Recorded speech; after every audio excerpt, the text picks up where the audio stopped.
Kisruh rumah tangga Rizkyda dan Nadia Mustika tampaknya semakin bergulir. Usai saling sindir di media sosial, pengakuan Rizkyda di salah satu kanal YouTube rekan artis mengejutkan publik.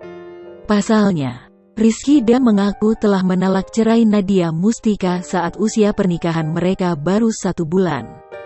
Bahkan ia juga sempat mempertanyakan keputusan Rizkyda tersebut telah dibicarakan oleh kedua belah pihak secara baik-baik atau tidak, mengingat perceraian bukanlah masalah kecil. Heru juga menceritakan tanggapan ibu kandung Nadia Mustika yang tak kalah kecewa dengan keputusan menantunya. Sang ibu juga merasa prihatin dengan prahara rumah tangganya yang masih seusia jagung itu.